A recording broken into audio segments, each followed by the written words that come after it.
ترکی کے صدر رجب Tayyip Erdogan نے کہا ہے کہ اب وقت آ گیا ہے ترکی کو ایک نیا آئین دیا جائے۔ ان کا کہنا ہے کہ اس نئے آئین کے لیے اتفاق رائے کا ہونا ضروری ہے۔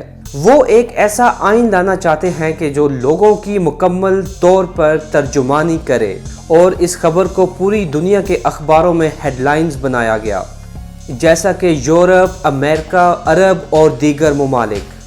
سب سے پہلے بات کرتے ہیں کہ رجب طیب اردگان اس آئین کو تبدیل کیوں کرنا چاہتے ہیں۔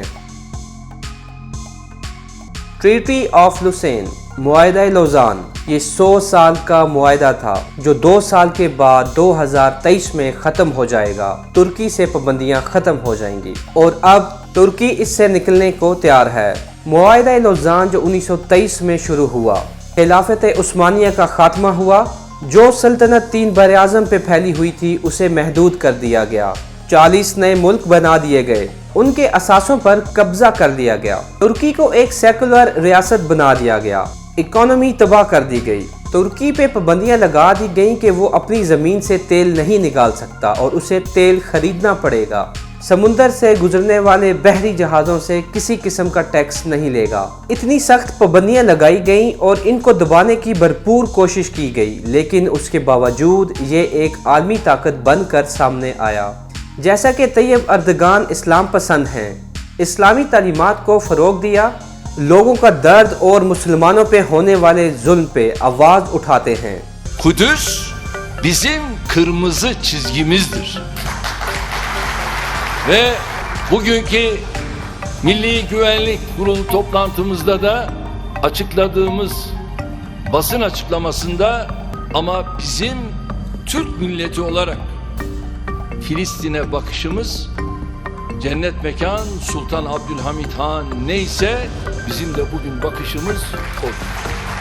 ان سب کی بنا پر وہ چاہتے ہیں کہ 2023 تک اس ملک سے وہ قوانین ختم کرنے ہیں جو سیکولر قسم کے ہیں اور مغرب کی سوچ پر مبنی ہیں۔ 1961 اور 1982 کے آئین کے مطابق ترکی ایک سیکولر ریاست ہے۔ سیکولر ریاست سے مطلب غیر مذہبی ریاست، اور اس سے مذہب کا سیاست سے کردار ختم کر دیا۔ ان کے آئین کے مطابق ترکی ایک ڈیموکریٹک ملک ہے اور اس نظام میں لوگ اپنے ووٹ سے حکمران چنتے ہیں۔ پھر ان کا آئین کہتا ہے طاقت جو ہے وہ لوگوں اور ان کے منتخب نمائندوں کی ہوگی اور اقتدار اعلیٰ عوام کی امانت ہے۔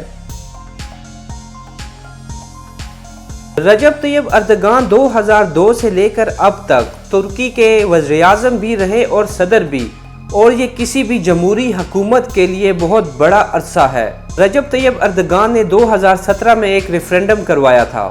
ترکی کے لاء میں اس کی اجازت ہے کہ آپ لوگوں کی رائے لے سکتے ہیں۔ پھر 3 بہت بڑے ریفرینڈم کرائے گئے جن میں سے ایک پارلیمنٹ سسٹم ہے۔ پارلیمنٹ سسٹم جسے وہ تبدیل کرنا چاہتے تھے، لیکن اپوزیشن پارٹیز نے اس کی مخالفت کی اور کہا تھا کہ یہ صرف ایک آدمی کا اقتدار ہوگا۔ پھر طیب اردگان نے ریفرینڈم کرایا اور لوگوں نے ووٹ ڈال کر یہ نظام تبدیل کر دیا۔ پھر ترکی میں صدارتی نظام آیا اور طیب اردگان 2018 میں اس نظام کے پہلے صدر بن گئے۔ وہ اس نظام میں 2 بار الیکشن میں حصہ لے سکتے ہیں۔ 2023 کے الیکشن میں وہ حصہ لے سکتے ہیں، اس کے بعد وہ صدارت کا انتخاب نہیں لڑ پائیں گے۔ ویسٹرن اور عرب کنٹری جو طیب اردگان کے خلاف ہیں، ان کو یہ لگتا ہے کہ طیب اردگان اس آئین کو اس لیے تبدیل کرنا چاہتے ہیں تاکہ وہ فنڈامنٹل اور سیکولر لوگوں کے درمیان بیریئرز ڈال کر اپوزیشن کو تقسیم کر دے اور 2023 کا الیکشن ان کے لیے فائدہ مند ثابت ہو۔ طیب اردگان اپنی سپیچ میں اسٹیبلشمنٹ کی طرف اشارہ کرتے ہوئے کہا ہے آئین بنانے والے ٹھیک نہیں تھے، ان کا مقصد حکمرانوں کو بنانا اور اپنی مرضی سے گرانا تھا، جیسا کہ 2016 میں مارشل لا لگانے کی ناکام کوشش ہوئی اور پھر اس کے بعد نامعلوم جگہ سے اردگان کے ایک میسج پہ پوری ترکی کی عوام سڑکوں پر نکل آئی اور ٹینکوں کے آگے لیٹ گئی۔ وہ چاہتے ہیں کہ اب ایک مکمل سویلین آئین بنایا جائے۔ میں بگن ورکنگ آن نیو کانسٹیٹیوشن۔ ان کا کہنا ہے کہ ہم ایک نئے آئین پہ کام شروع کر سکتے ہیں۔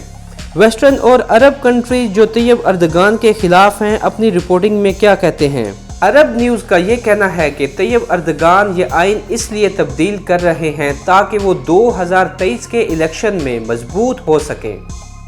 رجب طیب اردگان کی عمر 76 سال ہے اور 2023 میں الیکشن ہونے والے ہیں۔ طیب اردگان آج تک کوئی الیکشن نہیں ہارے اور ان کی مقبولیت میں تھوڑی کمی ضرور آئی ہے، لیکن اب بھی ان کی کامیابی کے کافی امکان ہیں۔